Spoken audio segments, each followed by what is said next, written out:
So we're going to go ahead and get started because we figure, we know that some people had to make their way to town, find a way to eat, make their way back, and people will probably keep straggling in, but in the interest of time, we still wanted to get started. So I wanted to just talk a little bit about Tlingit dance. So there are a few things I just want to say right at the beginning, which is that we have several different series of songs that we were blessed to be able to learn here in Sitka that Yeidikook'áa Charlie Joseph Sr.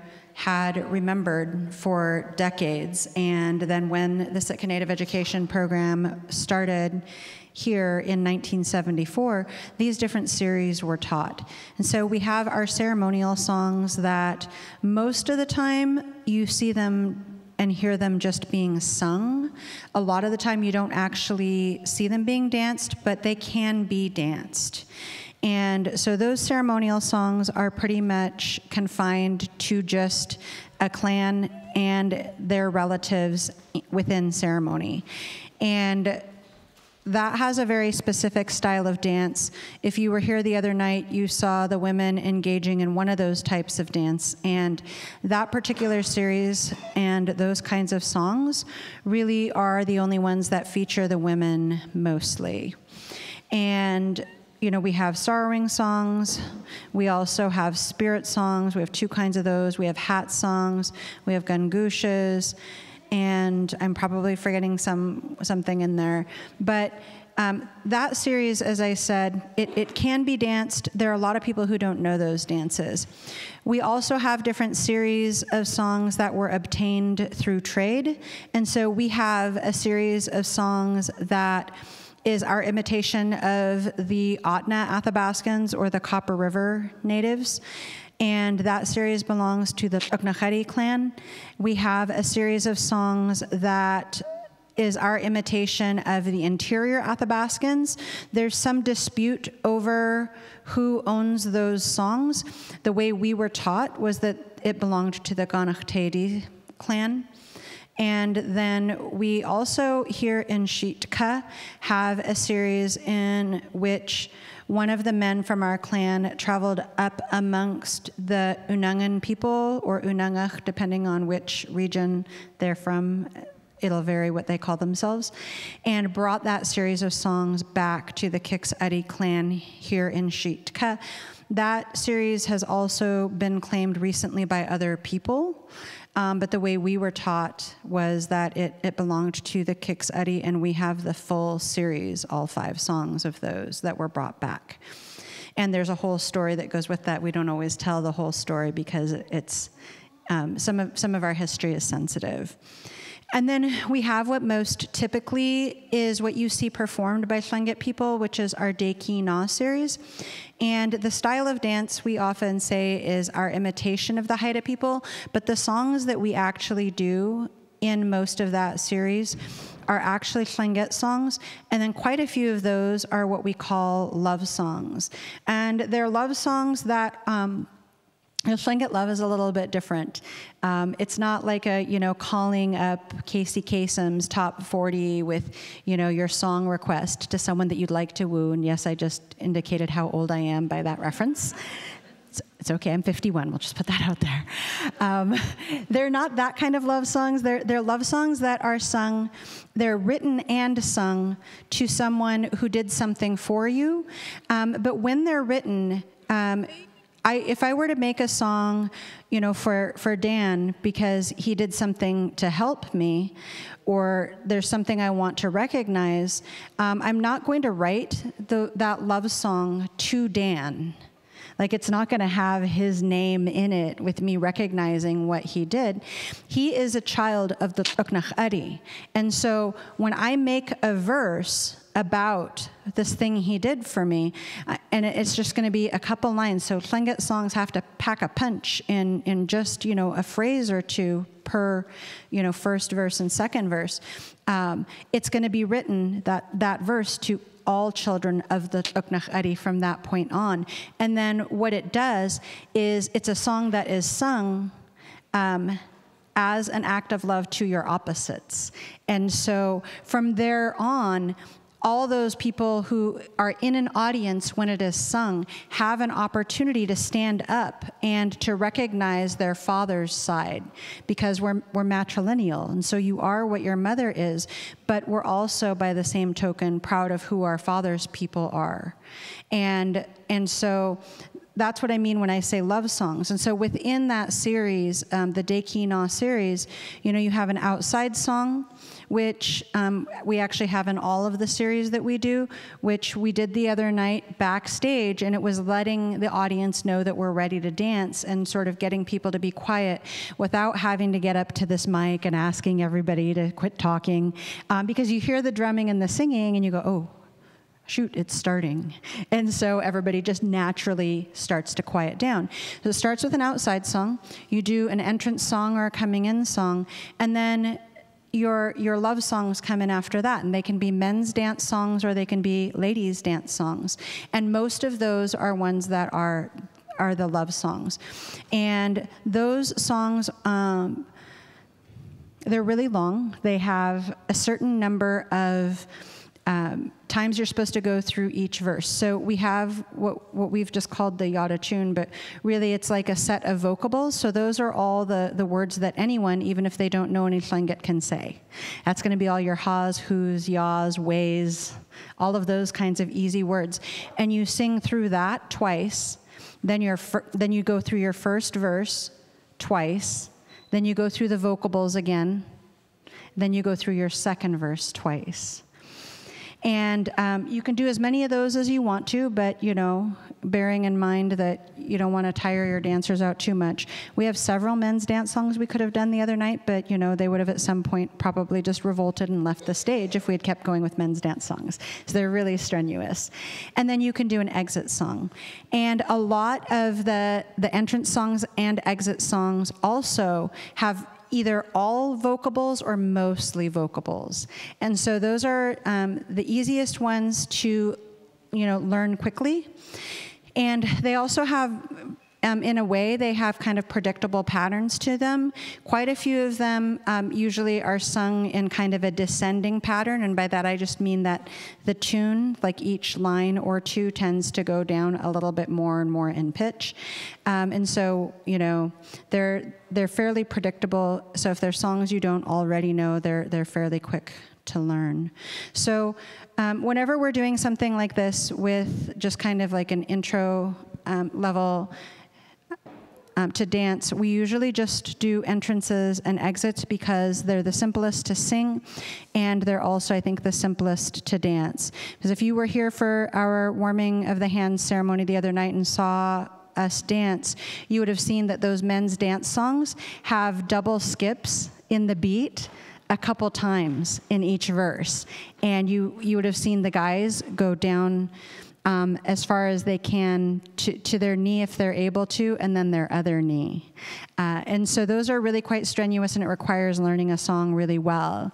And so we might get into those a little bit just to demonstrate them and explain them, but we wouldn't expect everybody to learn Old Sitka, in 10 minutes or less and then dance it. So we are going to start by singing a couple of these songs.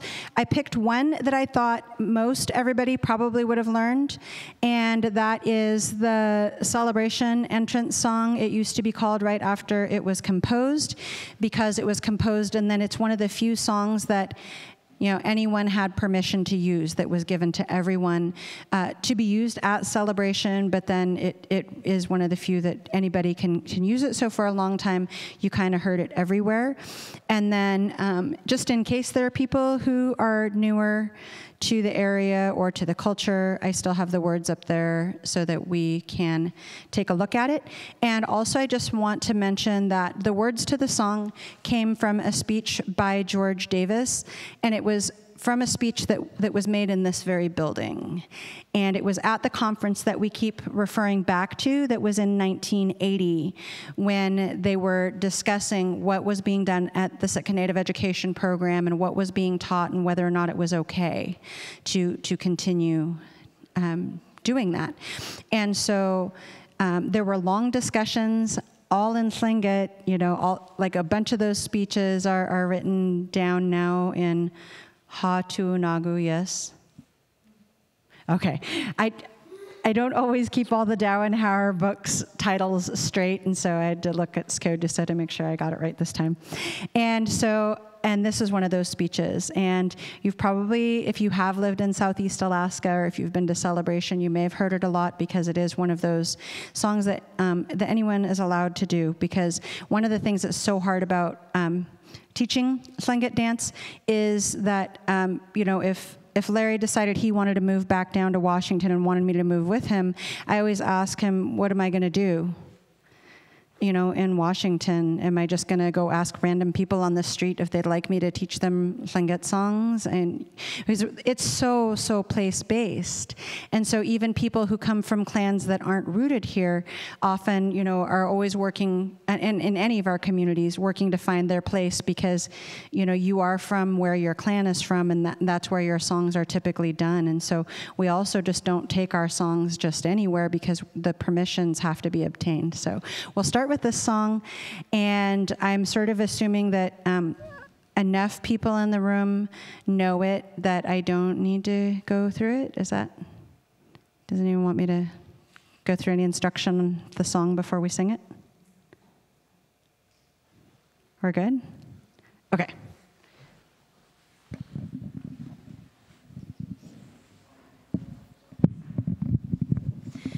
And I'm so relieved to have a lot of singers in the room and a lot of people who I know already know this song, because sometimes when we're doing this, whenever we do an intro to dance, it's a little bit tough because it'll just be a couple of us and you feel like you're singing a duet, and then even if people are learning to sing, if they don't know the song all the way yet, and then they're learning to dance, they forget to sing when they're trying to make sure their feet and their head and their arms are all doing the right thing. So you end up just, essentially singing a duet with whoever you've brought with you to sing. Okay. You'll notice all kinds of really weird marks here on the screen that are not traditional Naish and Story diacritic marks. They're not pinches. There's little asterisks to just sort of show people where the skips are in the beat, because it's important to know where the skips are. And then I also have some marks just reminding people what to do in the song, because some people have a hard time because it looks like it's all the same, but it's not. So when we go through it, the song, every time you go through it, the song leader is singing by themselves, then everybody joins. And then we have 2 lines of what's chanted. And then the next 2 lines, the chant is raised up in pitch and also has skips in the beat in those 2 chanted lines that aren't in the 2 previous chanted lines. So I tried putting those in there, and if you can just kind of take a look at them as we're singing, because even if you have heard it before, some of you may not have danced it before, and also when you're just watching people dance it, you're not necessarily paying attention to all of those things because you're not planning to dance it yourself, so you don't make a note of where all those skips are in the beat. So we'll go ahead and go through it.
Okay, so I saw a couple of you were doing something that my late grandmother would always suggest is a good idea when you're trying to learn a song, which is finding a way to keep time to the beat of the drum, whether you're just sort of lightly tapping your leg or lightly tapping your foot, or if you're a drummer trying to learn a new song, you might be using your imaginary drumstick as you're trying to learn these. So you actually want these, like all of these different rhythms and the patterns in them to sort of become a part of your muscle memory so that when you're dancing, you know where those are. So anytime you're trying to learn a new song, super important to find a way to keep that beat, especially because so many of our songs do have skips in the beat that you're supposed to do particular things when those skips happen. So you want to make sure you know where those are. Okay. I'm sort of operating from the assumption that there's a pretty high level of familiarity with this song, so we're going to go to the other song that we'll be doing that is an exit song. Well, actually, it's another entrance song, but we'll use it as an exit song tonight.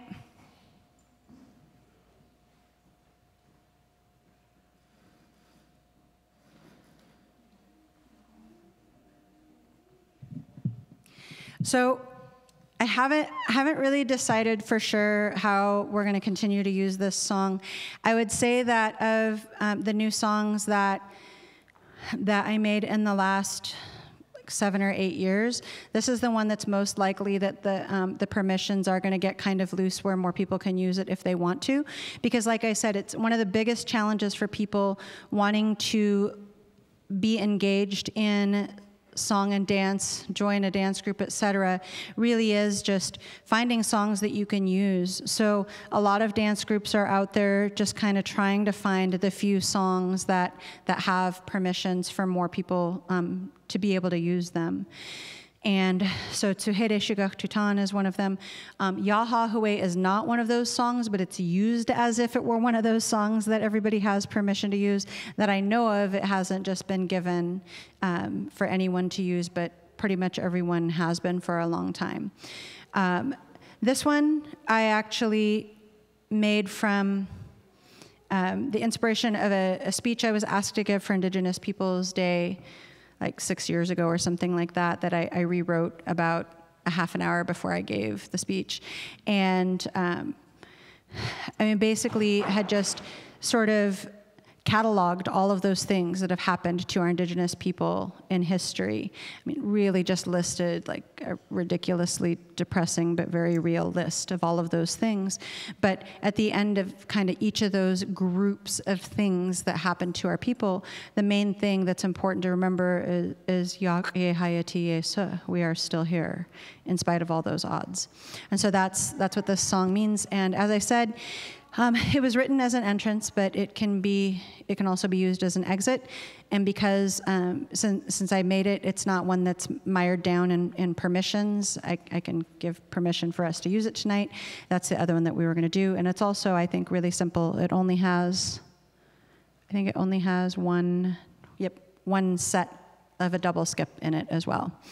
And then this one, you'll see the instructions in red that there are pauses in it, and it is important that people realize that this is where people tend to be really subdued, I think, when we do this song, and it's actually the part of the song where people should be the least subdued. It was at the suggestion of my partner that I make a song that gives people an opportunity to celebrate the fact that we're still here. And so there's these pauses here. I don't know if you guys noticed the other night if you were at the warming of the hands, but as we did our exit, that there were different people who were making different, like really kind of loud noises during the exit song, which is something we typically do, particularly during entrances and exits, and then on the skips in the beat on men's songs. And so for this one, it's just like, it can be like a really long, deep, like, but if you were watching the other night, you also would have heard like my daughter was making all kinds of other like higher pitched noises that I cannot demonstrate for you because my voice does not do that anymore and has not for decades. since I long ago went through Tlingit woman voice change. So I can't demonstrate those noises for you, but there are all kinds of noises that can be made. When we've used it as a grand entrance over at Mount Edgecombe High School, who has a variety of dance groups, I tell them to just make whatever kind of noises they make in their culture, because there are all kinds of cool noises that get made in the other cultures when they dance. So, but anyhow, don't be timid, and all the directions are there. So let's just give it a try.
Okay, so one of the things that we just want to mention is that for this conference in particular, we have people coming from all different places and from all different cultures. We also know that there are folks here who grew up in other villages or towns in Southeast, and our intention isn't to, you know, in some really non-traditional way, come out and just tell everybody they're wrong and how they dance in their communities. One of the things that I've noticed when people are discussing things that they have differences in is they usually begin with, you know, the way I was taught was.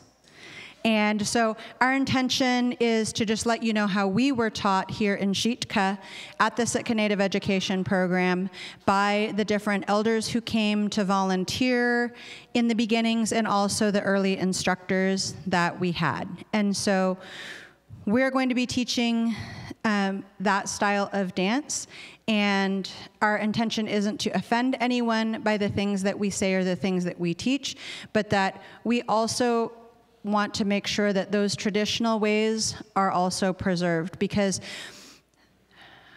I'd really like to say that there's not a wrong way, except I will say that I think there are some people out there who've sort of gone out with a narrative that when you're doing an entrance song or you're doing an exit song or when you're dancing, that all that matters is the spirit that you bring. And I would actually argue a little bit with that, because there is some room to kind of, you know, show how proud you are of your ancestors and your people while still staying within a construct of how things are done traditionally. And so I think, like with anything else, like I don't know if any of the rest of you in the room, other than my partner, you know, were jocks when they were still young. But the first thing in basketball before you be learning to dunk is you got to learn all the fundamentals, right? So we're going to start with those fundamentals, and then as you continue to dance, you'll see you saw that there were people on stage who did the same basic thing but that had different flourishes and whatnot. And so we're just going to go with those basics. So. And work on also just trying to address some things that have changed over the years that aren't as traditional and try to make sure that we're addressing those things as well. So we'll start with the women's style of dance. A couple things that to mention is just we've had to start thinking about what we're doing as we started teaching more and more, and actually sort of figuring out how you explain to someone who it's brand new to what you haven't had explained to you in a really, really long time. So where we always start is with stance. And for the women, anyone identifying as female, is your feet are going to be about shoulder width apart. So you're going to hear about the guys in a minute, and their feet are most assuredly much further apart than shoulder width. So for women, it's going to be about shoulder width, and you always have one foot slightly in front of the other. It's not a lunge, but it's a little bit in front of the other. It doesn't really matter which one's in front, whichever one is more comfortable for you. And then hands go on the hips, and when I say that, I mean like up on the top of the hip bone. So a couple things I just want to address right away is, one is that there's a very, very slight difference when you're going one way. One shoulder is higher than the other. So when you're going to the left, your left shoulder is a little bit higher, and then you sort of roll it. When you go to the right, your right shoulder is a little bit higher. And I had a problem a few years ago when I was teaching this that I over-exaggerated it because I was trying to make sure that the people who I was teaching didn't do it this way. Because sometimes we see people when they're dancing, it's like they're going forward with their shoulders, like if their shoulders were like part of a wheel. And if anything, it's more like you're going in reverse, but it's really subtle. I was over-demonstrating it so that people wouldn't be going like this. Because that's not how we do. It's the other way. The other thing is that your knees are always at least slightly bent. So, and then you bend them deeper on each beat of the drum. And you never straighten them all the way because it's not a hoedown. So they're always at least a little bit bent. And then I'd say how many times you go each direction is a matter of opinion and comfort, but most people go 3 or 4 before they turn the other way. So the couple things I also wanted to address that we saw in the past couple years is there's been sort of like some people going just twice where it's like this bend. I have a hard time doing it. It's like a swoop, bend, which you're going a couple, 3 or 4 times each way before you turn and go the other way. So do you guys see I'm going 3 and then turning? So no swoop, bend, swoop, bend. Should be more than 2, because that's basically 2, right? So 3 or 4 each way. The other thing, a few years back, some people have a hard time with their feet, and so we were ending up with some weird toe pointing thing whenever they'd go one direction, is the toe would go out to the side, and I don't know what was up with that. So no toe out to the side. If we could not do that, that would be good. I guess the last thing I will say is make sure that there's no shoulder shrugging going on. There's some people who've been shoulder shrugging. I mean, your shoulders move, but they really only move because your body's moving because your knees are bending. So your whole body is bouncing, but there shouldn't be an extra shoulder shrug in there. So, okay. The last thing I'm going to say is when you're doing an entrance or an exit is that in the Tlingit style, we typically end up in a semicircle. So you guys saw that the other night at the performance. And when we are entering in that semicircle, we don't have our front facing the back of the person who's coming in before us. I mean, it's more shoulder to shoulder. And you're obviously not exactly shoulder to shoulder because you're moving around and so is the person next to you. But it's like a sideways crab crawl, for lack of a better way of putting it. So, because other cultures do enter that way, but we don't. Sideways crab crawl. Yep. And then I typically take my 2 shuffle steps when my opposite shoulder starts moving back toward the entrance I came in. Because that's the thing people have the hardest time with is, oh my gosh, when do I take a step? Because otherwise you're just going to be standing there blocking everybody in the door, right? And so as my opposite shoulder starts moving back toward whatever door I came in, that's when I take my steps. So if I'm coming in this way, you'll see when this opposite shoulder starts moving back toward that door, that's when I do my shuffle step. And that's not necessarily when everybody does it. That's literally just me trying to figure out how to explain it to someone who desperately wants to know what to do with their feet when they're trying to enter. So I'll show you. So if I'm coming in here, right, when my shoulder starts going back toward that door, I take like a little double step. Make sense? You see how I'm dancing sideways, not forward? Okay. And nothing against any other cultures, but it is the other cultures that enter like as a facing the direction they're walking in. We don't do that. Okay? Was that everything? People who are here to help me, was that all the pieces? Okay. So let's take a look at, skips. You whip your shoulder on the skips. So anytime there's a skip in the drum beat, so you hear the skip, and then back to your 3 or 4 times each way. And then if there's a skip, whip your shoulder, and keep going 3 or 4 times each way. Good? Okay. Oh, at the end, there's a couple. So I keep forgetting that we need to be paying attention to what we're doing here. Okay, we need to be on the mic. At the end, we spin counterclockwise. So all the spinning is counterclockwise. So it's just a wee, a stomp, a wee, and counterclockwise. Young folks who aren't used to analog, left. What is this counterclockwise you speak of? Left. Okay. You need the mic because do you want one of the guys up here? Yeah, I'll talk. So anyway, as Yeidikook'áa said, this is a way Charlie Joseph had taught the young guys when I started in 1974 when somebody was still crawling around in her diapers. And so, anyway, so the first basic stance, I'm going to be bending them, is we get our feet wider than our shoulders.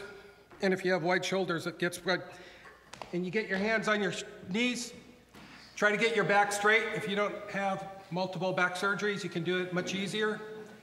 And so this is a basic stance that we come in. And when we're entering, we're moving just a little bit at a time. We don't lift our feet much. It just pretty much slides. Just a little bit at a time. We can go forward. We can go backwards. We can spin. And we're always snapping our heads to the beat of the drum. So one thing that Yeidikook'áa didn't talk about was when you're entering, we always come into the house or into the theater with our back to the audience. We do our back to our audience so everybody can see where we're from, whether we're raven, eagle, beaver, which is really good, frog. But what we do is we want to show everybody who we are and what we're proud of. So we come in with our back to the audience, and then when we're coming in, we get down. We're snapping our head. And it's pretty simple, just moving one step at a time. One thing that we really worked on was not getting our feet too far off the ground. We keep them down. We just slide along a couple inches at a time, left to right, forward, back. The skips is a thing that we work on with the young people is when we have a skip, and if I'm looking at the audience, the skip is to the left, then to the right. And that's always the way we've been taught, and that is so that if you have somebody on stage beside you, and you go to the left and they go to the right, and headdress is hit. It's really nasty. So what we want everybody is to go to the left and to the right with their skips. And that also happens with the women when they're doing their whips. You want to make sure that when you're dancing, you get your head to the left, to the right to avoid them. So it's pretty simple for the guys. The biggest problem is your knees and your back and your thighs are going to hurt. When you're down in this position for 3-4 minutes dancing, you just stay down in here. You don't get to stand up. And then it's on the skips, it's only a half skip for the entrance and exit. So you just kind of exaggerate instead of going all the way down to your knees. That's it. Easy. I don't talk as long as Yeidikook'áa.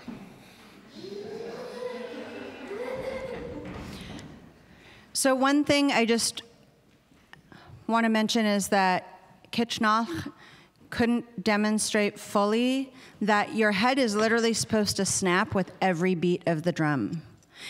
He's not allowed to demonstrate that because he's had multiple neck surgeries, and the surgeons said no on the snapping of the head. So it is supposed to be with every beat of the drum, and then he did a good job of showing, you know, on the skips, the more pronounced snap to the left and then to the right. Okay. Demonstration. Yeah, close by. Where'd he go? Oh, did he go get his? Okay. Do we want to get my... Yeah, he's right there. Oh, he's been here. I didn't know that. You come on up, Mike. Bananas, too. Yeah.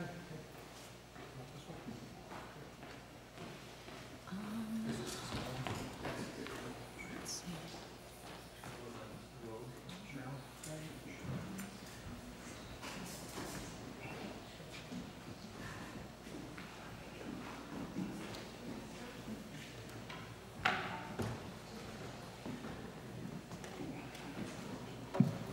Yaktusha. Jamie, can you hug up, please? Where'd Claire go? Okay.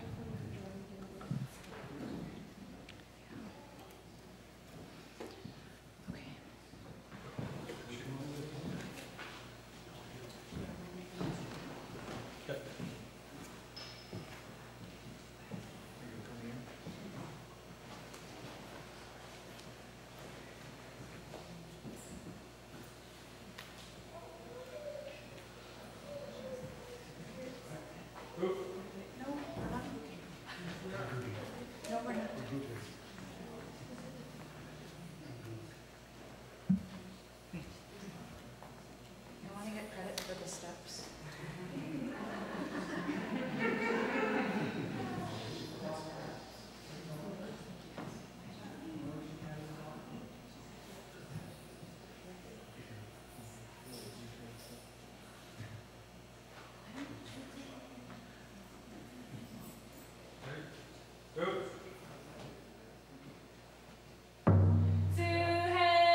Okay, so what we're going to do is we're going to line up there, and then this area down here will be our stage because it's longer and bigger.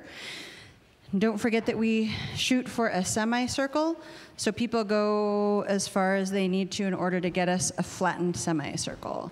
So we'll line up there.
Okay, so a couple things to just remind you of.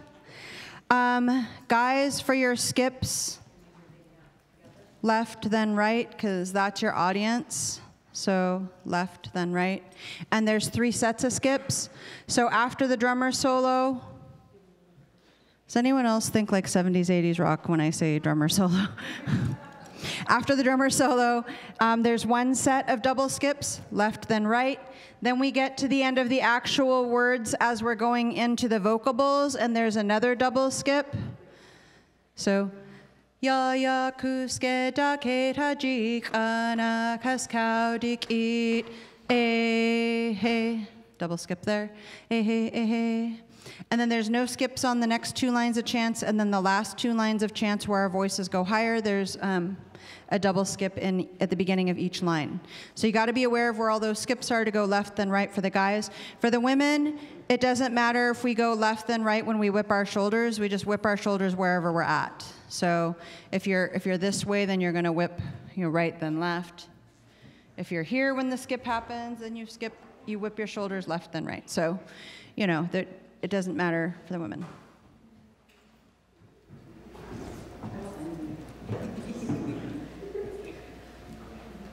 Go.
Okay, Yeidikook'áa.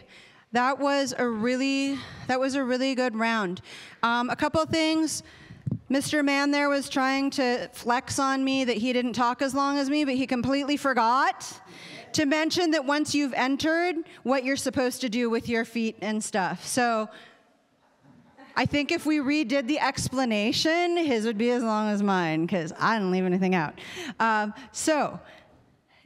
Do you want to explain once they've gotten in their spot what they're supposed to do?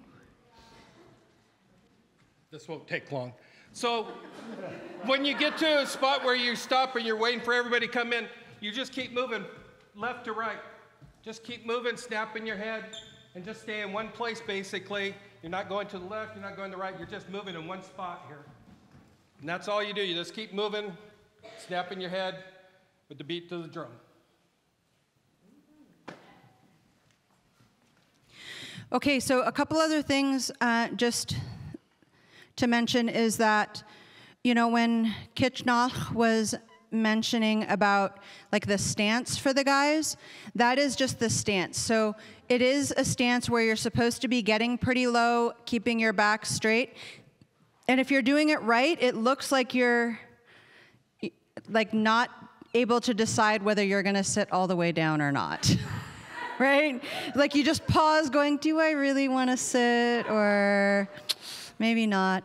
There are some times where people just encourage people to get low, which is fine, except that you got to have the actual movements right, because just being low isn't enough, because sometimes people get low and then they're sort of hopping around or something, which, you know, we're trying again, like I said, to stay within the construct of what the tradition is and then finding your ways to add your flourish within that. So yeah, for the guys, like if you're not feeling, even if you're young, if you're not feeling that in your thighs tomorrow, then you probably weren't low enough.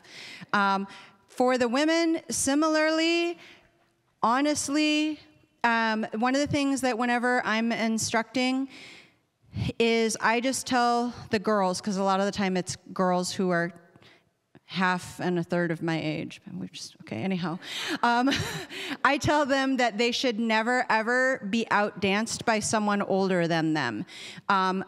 Girls, I think, sometimes are a little bit insecure about a bouncing movement, but I mean, it's not like a really jarring bouncing movement because you're never standing all the way up because your knees are always at least slightly bent, but it is a pretty deep bend when you're doing it. So again, you just want to make sure that no one older than you is out dancing you unless you have a legitimate medical reason that you can't bend your knees. You just want to make sure that it's a pretty deep bend to the beat of the drum. But I will say that overall, it's pretty obvious that there are a lot of folks here who've done some dancing before, and then there aren't maybe as many like brand new to dancing people in this group as we sometimes get when we instruct dance. So I will say though that for some folks, I know they haven't been blessed to grow up in their communities. Some folks might be living in a community that, you know, Tlingit isn't their native-born culture, and so a lot of us have a lot of different reasons that we're wanting to learn to dance or just hear how someone else does it. And I think for me personally, I just know that there were generations that were missed. Because when you think about it, Sitka Native Education Program wasn't started until 1974. And it was a K-12 program. So anyone who had gone through schooling prior to that were part of a missed generation and who had to come back as, you know, middle-aged adults or adulty adults to learn how to dance with younger kids who were, you know, more instinctively able to grasp a new concept. And so some folks, unfortunately, whether we're talking about language or whether we're talking about dance or whether we're talking about ceremony, there's unfortunately a lot of guilt and shame that people have for not already knowing. And one of the big things that Larry and I want to work with is to just try to do like some small part to help remove that feeling of guilt and shame from people, because if you didn't learn it, there's lots of reasons you might not have learned it, and you know you're here now, and so we just really want to celebrate the spirit with which folks come and learn. So let's do the exit, and then we'll do the entrance again.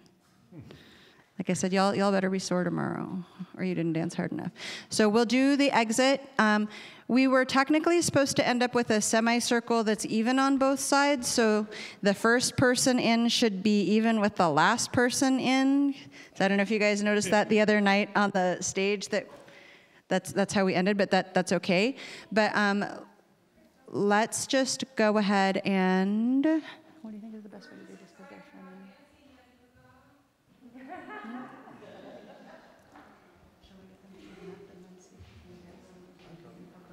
I just think that if we just let them keep dancing, at least they get to keep moving. The cameras and Okay. right there. Quickly for the guys, what I'll keep telling you over and over again is if the wider you get your legs and the more you get down, you can get lower and it's more comfortable. Because if you keep your legs too close together and you go down, it's just not as comfortable dancing. Just get those legs farther apart and then you're able to go dance. Keep going that way. Shoop. All right. But then the last year won't get to do much dancing out there. Yeah. Okay.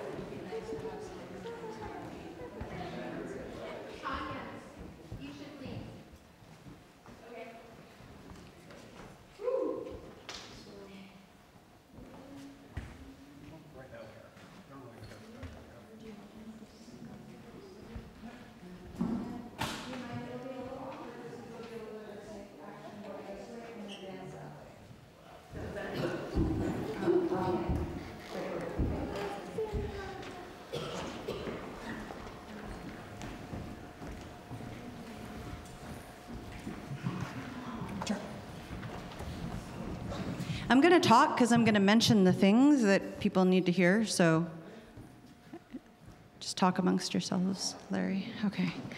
One thing I just want to mention, because sometimes when we're doing an exit song in particular, if we have a front row of elders, we typically acknowledge them as we dance by them, which can involve a lot of different things.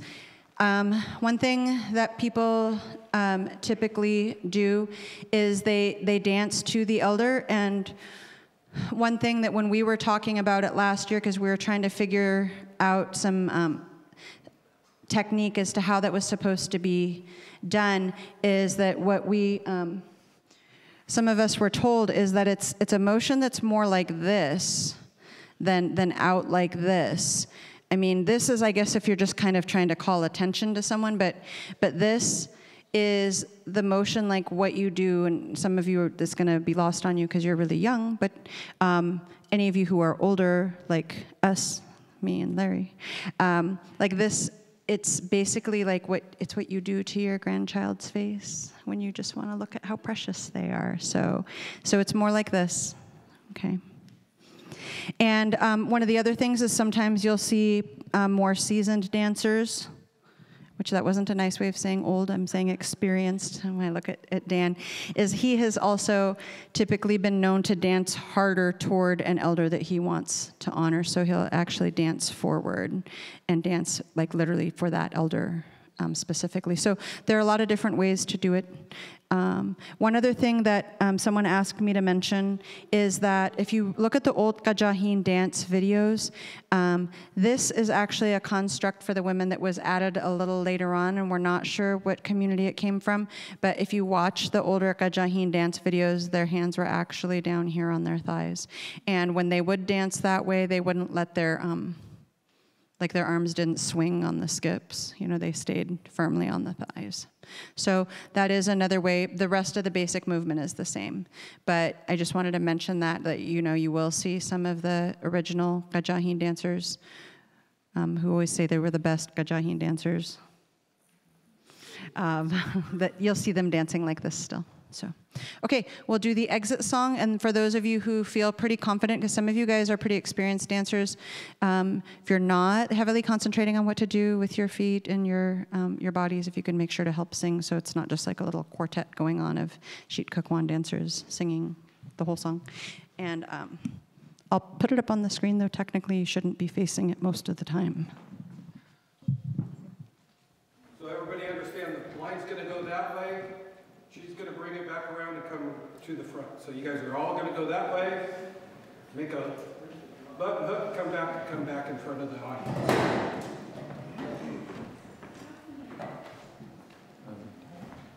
In the interest of getting people singing, do you want to just have everyone say the Tlingit words so they can just have it in their mouths?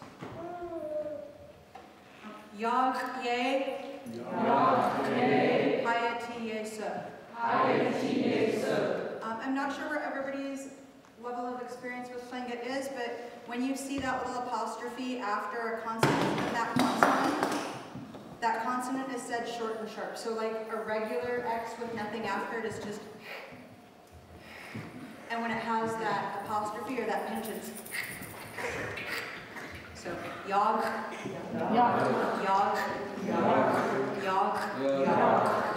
ye hayati yesa.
Okay, I'm hearing yes, and I'm hearing no.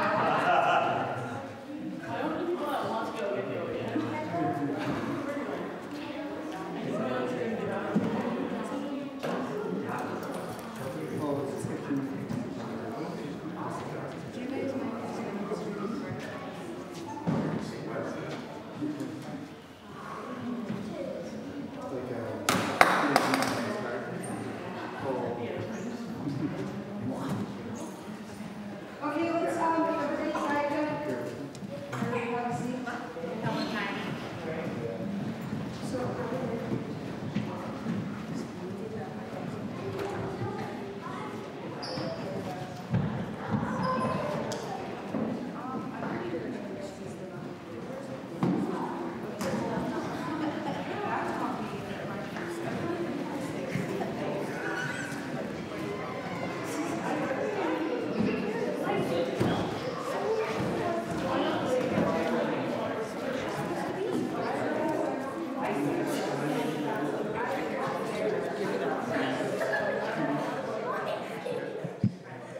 Ooh, I like your shirt.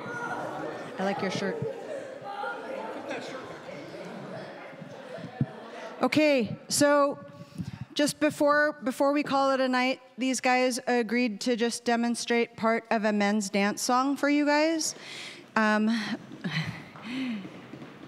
So one of the things is that there is definitely a very distinctive style in Sitka that you may have noticed, but also one thing that, you know, if we had videos of all the places when they were first starting to dance again in all the different communities, is that like Sitka's style wouldn't seem quite as distinctive because there actually are a lot of similarities to how a men's dance song used to be danced throughout the region. And so I think one of the things that Larry and I, when we teach in particular, is that we try really hard, like when we see people who are doing things maybe not quite right, to correct them, because I think in the last like 10 to 15 years or so in particular, people have gotten kind of timid about correcting people, and we just get so happy that people are trying, which is rightful to be happy when people are trying and doing their best. But I think that there is a way to say, hey, that was really good, but let's try it this way, which is also just very, you know, a very traditional way to correct people, and that it is okay to correct people, so that like I guess our main goal when we have been teaching dance in the last 10 years in particular is just, we always ask ourselves, if the ancestors just came back and sat in the chairs when we're doing a performance, would they recognize what we're doing, or would they go, what is that? Why are they doing that, and what is it? So like I said, like trying to maintain a certain fidelity to tradition, and then having, you know, room to stylize within that. And so these guys are going to show a men's dance song of the way Larry was taught to dance it by Charlie Joseph Sr. Kotlatk. Yeah. So just go into really quick and as simple as I can make it is, so the first part of our song is, our back is to the audience, and at the beginning of almost all men's songs, it's a spin. And so what we teach is to look down at the floor, no matter what floor you are, you find a point to look at. And when you're down here dancing, and so that's the other thing is, on the entrance and exit, we always teach you to have your hands on your knees. For men's songs, we have I always tell the guys, get the robe so it comes right across your hand, you grab it, you stick your elbows out, and you just make the crest on the back of your robe just dance. So if I was back here and I did this, and you can see Dan, as he puts his back and he starts rolling his shoulders back and forth, his bare back there is going to be dancing. And that's kind of what our goal is when you're dancing, is to have that on your back so it's rolling back and forth and dancing. But at the beginning of the song, we spin, we look at a point, and the reason we do, and we spin to our left. So we really want to emphasize that. Because if I have one spinning left and one spinning right, and they hit headdresses, it's going to be really hard on both of them and the headdress. So everything is to the left, and we spin to the left. When the song gets going and we're spinning, then we'll have a skip. And they'll go down to their knees. One to the left, over to the right. And so that is a skip, and as Charlie would explain it, was that it's similar to watching a sea lion when he has a fish and he skips up and he snaps it over and he comes up again and he snaps back over. So that's kind of what we're imitating when we do those skips. As we're dancing, like I said, is we're making our shoulders move, and we're 1 foot at a time. Just back and forth. We can go to the left, to the right. If one side of the stage gets too crowded, we can move to the pivot to the other side. But the whole thing is not lifting your legs up. And I get in trouble for this sometimes, and it's no offense to powwows, but we don't do powwow dancing. We're not lifting our legs up really high dancing.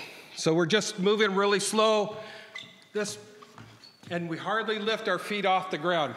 Just a couple inches at a time, sliding back and forth.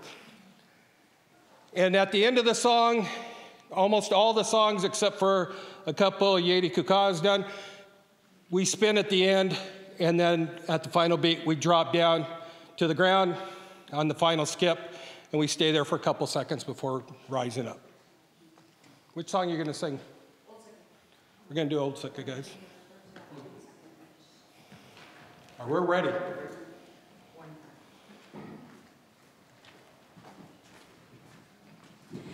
And we're just going to do a shortened version of the song.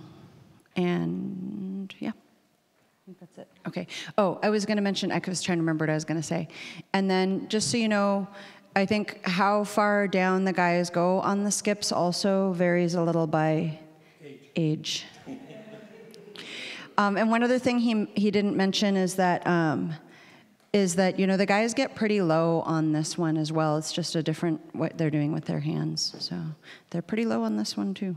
But not just for the sake of being low, it's part of the dance.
Any guys want to come try this?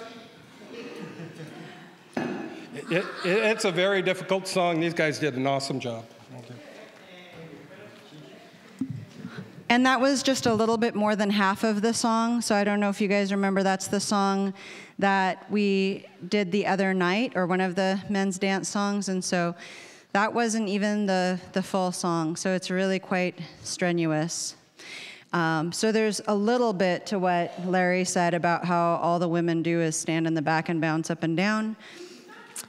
That being said, if any of you have ever, when you're trying to get in shape, have ever tried having like a full-on conversation on a treadmill as you're running, talking to your friend, that's where, you know, I think that he doesn't have a valid point, because we're literally deep knee bending while projecting our voices.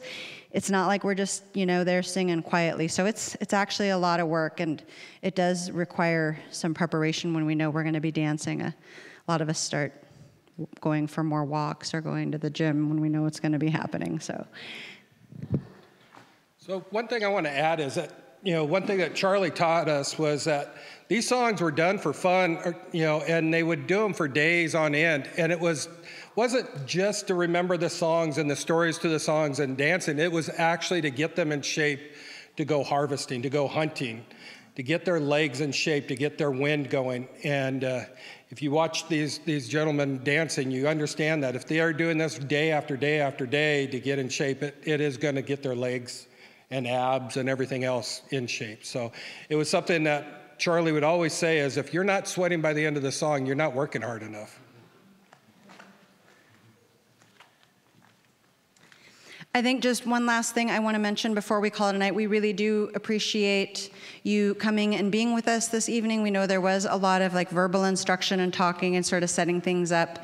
But one of the things that I'm committed to, and my dance group will tell you that this is the case, is that making sure that people understand what's going on and why. So, you know, when we've been doing our dance practices for the past month or so, in Yaw 111, where we practice, is I've been trying to explain each song and where it comes from and when it's used and how it's used, etc. Because it's not enough to just get up and dance. You actually have to know these things, because we need multiple people to know these things. So it really was just a little snapshot.